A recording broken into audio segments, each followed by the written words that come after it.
Perjalanan saya yang cukup panjang hingga saya bisa duduk di sini, itu sesuatu yang menurut saya jadi pelajaran yang sangat berarti bagi saya. Kenapa saya menjadi dokter sih? Itu sering muncul saya renungkan hingga saat ini. Di awal saya ingat betul pada saat perubahan dari SMA hingga saya harus memilih menjadi jurusan kemana.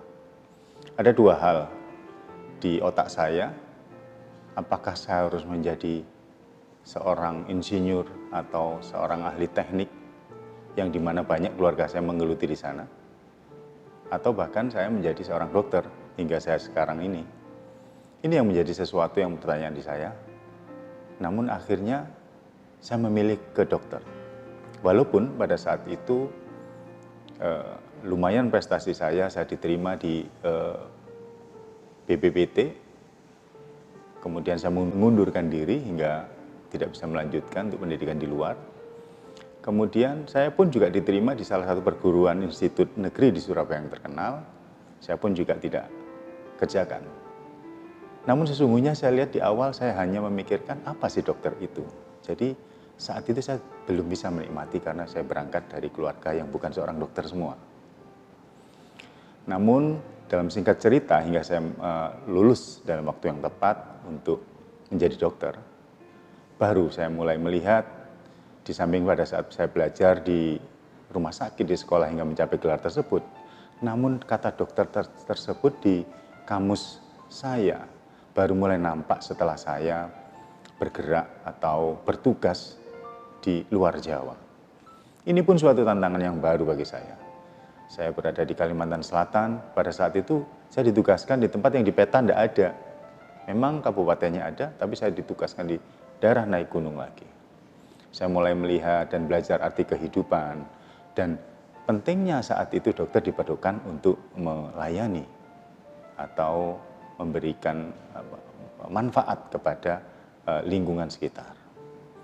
Sejak saat itu saya terus berubah ke diri saya, mempelajari tentang kemanusiaan dan keilmuan saya yang saya harus tingkatkan.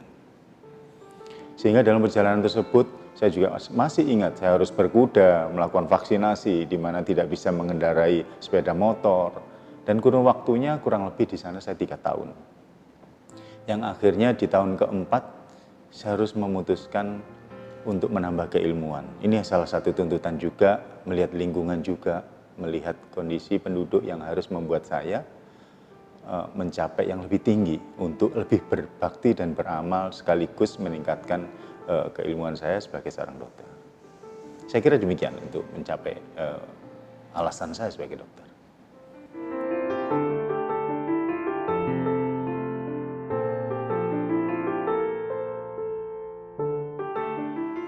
Saya kira adalah wajar kalau ada quote atau suatu peribahasa atau apapun lah katanya, bahwasanya seorang manusia harus berani memilih karena manusia itu dihadapkan oleh suatu pilihan. Sehingga celotehan tersebut bisa diartikan kalau kamu nggak mau memilih, ya kamu nggak usah jadi manusia atau mati saja. Nah, istilah demikian ini yang pasti selalu ada pada kehidupan kita. Kalau kita melihat saya menjadi dokter dulu, diawali dengan saya harus memilih antara teknik dan dokter. Dan selanjutnya saya berjalan di proses saya dalam menugasi sebagai seorang dokter tersebut. Di ujungnya saya harus memilih saya menjadi spesialis. Itu tekad saya memang. Karena saya menjadi mengembangkan profesi saya. Di situ pun saya harus dihadapkan pada dua. Saya harus memilih spesialis yang menggunakan pisau atau surgeon, berorientasi surgeon, misalnya kandungan, bedah, mata, THT, di mana kesemua disiplin ilmu tersebut menggunakan pisau. Dan di sisi lain, apakah saya yang tidak menggunakan pisau? Saya menyadari bahwasanya mulai dari pada saat sekolah dulu waktu dokter muda, saya rasanya lebih cocok di dunia yang menggunakan pisau. Di mana saya senang menghadapi sesuatu yang sangat bermanfaat sekali, sangat menimbulkan manfaat kepada orang lain dengan melakukan pembedahan. Itu cita-cita saya. Dan dalam proses perjalanan pun terbukti waktu saya di Kalimantan Selatan dulu juga demikian. Sehingga keputusan mengarah kepada spesialisasi dengan disiplin ilmu yang menggunakan pisau, pasti saya pilih. Kemudian saat itu di otak saya ada dua saja. Haruskah saya menjadi seorang bedah? Dan haruskah saya menjadi seorang dokter kandungan? Karena dalam perjalanan saya dalam meniti untuk memilih ke sana tadi dihadapkan dua juga. Saya memiliki pengalaman untuk melakukan bedah-bedah yang minor dan saya mengemari itu. Dan kemudian di sisi lain saya mendapatkan penghargaan di tempat tugas saya di puskesmas yang terpencil menjadi juara yang 3 di satu provinsi, salah satu provinsi Kalimantan Selatan tersebut, yaitu puskesmas sayang ibu. Otomatis puskesmas tersebut dunia obstetrik, dunia ilmu kebidanan kandungan menjadikan sesuatu prioritas. Dua hal ini masih terus berkecamuk di otak saya.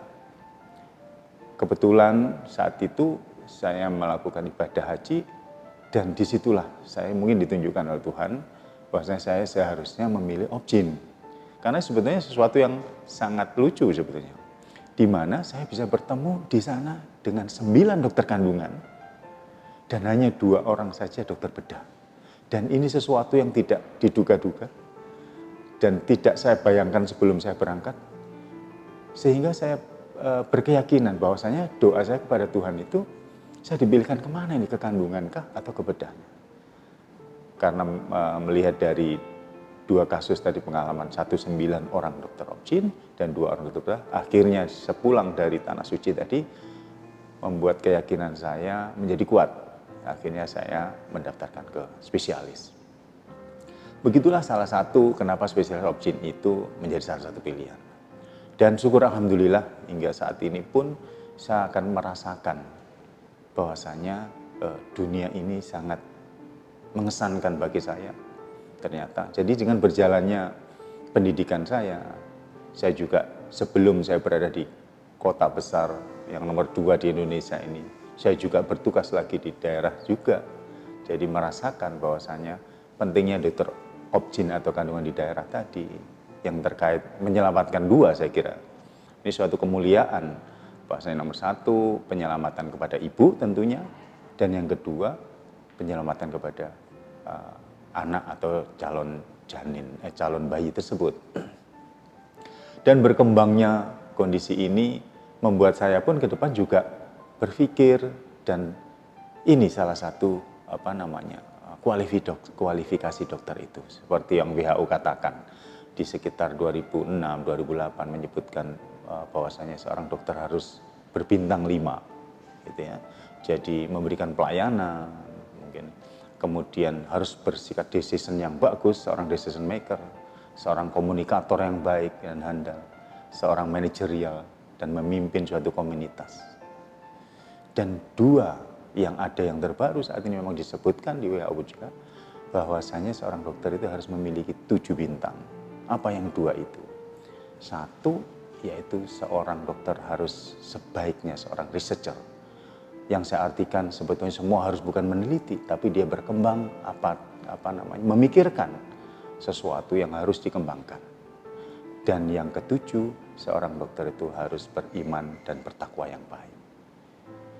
Di hati saya, di perjalanan hidup saya, di lingkungan keluarga saya, dan di lingkungan kerja saya selalu memilih yang nomor 7 tadi, saya letakkan di sesuatu yang tepat yang nomor 1. Jadi keimanan dan ketakwaan, artinya keagamaan dan kekuatan spiritual dalam saya menjalani kedokteran itu, saya selalu letakkan di paling depan. Karena saya yakin bahwasanya inilah yang melindungi saya, inilah yang membuat saya berada di jalan yang rel yang betul, dan sekaligus sesuatu yang belum terbuka itu akan terlihat. Contoh yang menarik perjalanan saya setelah menjalankan subspesialis. Kebetulan saya di bidang subspesialis di bidang fertilitas endokrin yang menolong bagaimana seorang ibu yang sulit memiliki keturunan, seorang ibu yang mendambakan keturunan hingga dapat berhasil adalah suatu kepuasan. Nah, sesuatu yang menyatakan tadi kenapa keimanan dan ketakwaan tadi saya letakkan di pertama. Ini yang mendasari saya bahwasanya dengan kita hanya bekerja saja tidak cukup. Dan tentunya dasar kita sesuatu hal yang kita tidak ketahui di luar keilmuan kita, maka Tuhanlah tempat kita berdoa, Tuhanlah yang bisa satu-satunya mengabulkan atau tidaknya dari keinginan kita. Ini mungkin salah satu perjalanan kenapa saya harus memilih spesialis kandungan dan kenapa spesialis fertilitas endokrin ini yang saya jalani dan saya tekunin sekarang. Dan saya pun kalau berkeinginan sebagai 7 bintang tadi, dalam hati saya terus harus memupuk dan menjaga, terutama yang nomor 7, yang bagi saya adalah sesuatu yang nomor 1.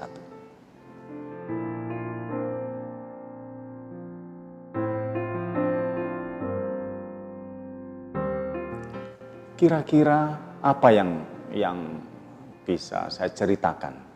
Kalau seandainya, ya bukan seandainya ya, ini yang pernah saya jalanin pada saat keberhasilan dalam suatu pertolongan kita, kesuksesan atau kemanfaatan yang bisa kita peroleh dari kita menolong pasien. Pasti saya kira tidak satupun orang yang ada di dunia ini mengatakan tidak senang. Nomor 1 pasti senang. Dan yang kedua, saya selalu semakin sekarang, jadi saya semakin bersyukur. Bersyukurnya selalu kembalikan kepada Tuhan bahwasanya ini adalah sesuatu pertolongan tidak dari saya saja. Yang semula, ini sebagai sangat-sangat suatu proses pembelajaran bagi saya. Pada saat saya masih muda, ya bukan berarti sekarang tua ya, tapi di usia muda saya, saat saya jadi dokter, wah ini untung ada saya, untung ada saya. Semakin mendekat, semakin kita tahu arti keagamaan tadi, selain saya merasa puas dan bersyukur bahwasanya Tuhan pun turut membantu saya. Dan kepuasan itu adalah saya lihat sekali karena saya melihat apa yang saya tolong tadi sangat bermanfaat. Satu kasus, kalau saya bercerita ada 3 kasus sebenarnya. Satu pada saat saya jadi dokter, di mana saya jam 2 malam ya, dikunjungin oleh keluarga pasien dan dijemput untuk dibonceng di tempat yang tidak tahu dan saya tidak kenal, gitu ya, untuk mengobatin pasien. Singkat cerita, si pasien tadi yang semula tidak bisa buang air kecil, akhirnya lancar, alhamdulillah.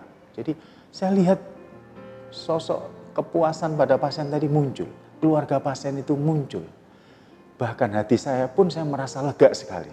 Di situ istilahnya saya mulai mengenal seandainya tidak dibayar pun. Jadi artinya kepuasan tadi nilai material jadi hilang gitu pasti. Karena kita menolong dengan tulus gitu. Maka seyogyanya seorang dokter yang baik, dan saya pun juga berusaha ke sana, maka ketulusan ini yang bagi saya nomor 1. Ketulusan yang bagi saya nomor 1. Kemudian contoh yang kedua adalah saya menyelamatkan pasien dengan perdarahan yang banyak. Ini saya sudah sebagai seorang obstetrik, seorang ginekolog, di mana melahirkan perdarahan banyak, tidak ada golongan darah yang sama. Ingat betul saya pada saat itu saya sedang berpuasa, saya sedang operasi jam 12 hingga jam 4 subuh, saya tidak sempat bersahur saat itu. Akhirnya di ujungnya pasien tadi mendapatkan transfusi dengan golongan darah yang berbeda. Ya, sempat saat itu saya disidang dari PMI kenapa menggunakan golongan darah yang berbeda dan sebagainya. Namun syukur alhamdulillah memang keilmuan itu ada, diperbolehkan. Yang berujung selamat pasien. Luar biasa bagi saya, miracle ini. Bagi saya berdoa kepada Tuhan bahwasanya semoga dalam proses perjalanan ini terselamatkan si pasien. Jadi ini adalah salah satu tanggung jawab saya juga. Selaku saya menolong dan mendoakan dia, turut mendoakan dia. Ini yang bagi saya dokter adalah suatu luar biasa. Turut mendoakan yang bukan keluarganya, ini sesuatu yang luar biasa. Sehingga empati itu akan muncul. Dengan akhirnya si pasien tadi selamat, ya, dengan rahim yang tidak perlu diangkat dan sebagainya. Sehingga puji syukur yang kedua kalinya, saya nampak keluarga dengan bahagia, ya, apalagi dengan proses yang cukup merumitkan dan cukup menguras tenaga dan sebagainya. Hilang rasa capek, hilang rasa penat. Dan bahkan saya menolak untuk dibayar karena saya tahu persis kondisi pasien tersebut yang seharusnya memang perlu dibantu. Kamus saya yang kedua sekali lagi ini adalah ketulusan, ya, empati kepada pasien, ya. Kemudian rasa turut bertanggung jawab sebagai seorang dokter yang profesional. Ini yang menuntun saya untuk lebih menguatkan di keimanan dan ketakwaan saya kepada Tuhan Yang Maha Esa. Dan yang terakhir di dunia bayi tabung tentunya seperti di subspesialisasi saya. Semula dulu saya pernah melihat dan menghitung dan memprediksi. Ini bagus, embrionya bagus, kondisinya bagus. Dan saya berharap saat ditanam pun ini harusnya bagus dan menjamin ini adanya suatu kehamilan akan positif. Namun apa yang terjadi? Ternyata itu gagal total. Ini salah satu contoh berbaliknya atau berlawanan. Contoh saya yang 1 dan 2 ini nanti. Akhirnya di yang 1 ini saya berhikmah bahwasanya kegagalan itu sebetulnya selain dari kita bisa akibat Tuhan tidak berkenan untuk mengabulkan permintaan kita. Satu catatan bagi saya bahwasanya ini yang harus kita menekan, jangan bersombong. Sehingga kepuasan pun itu hati-hati yang mendidik saya supaya tidak boleh kita bersombong. Karena di atas langit ada langit, ya. Di atas kita ada Tuhan.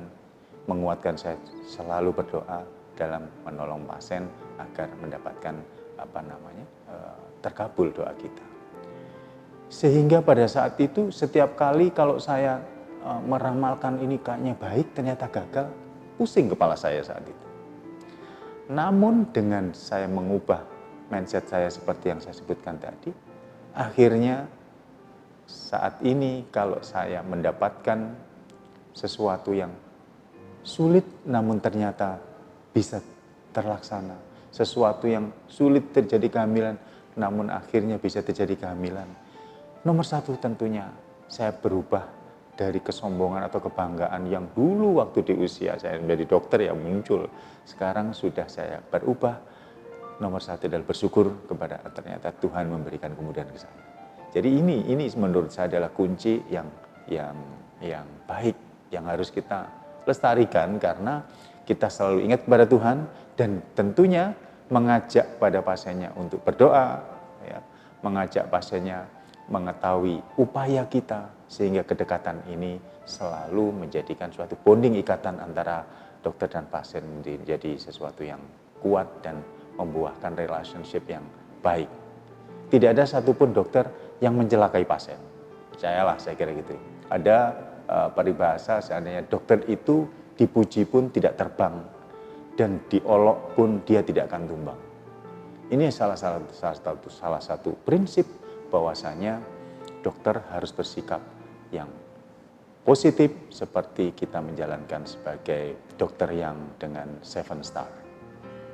Terima kasih.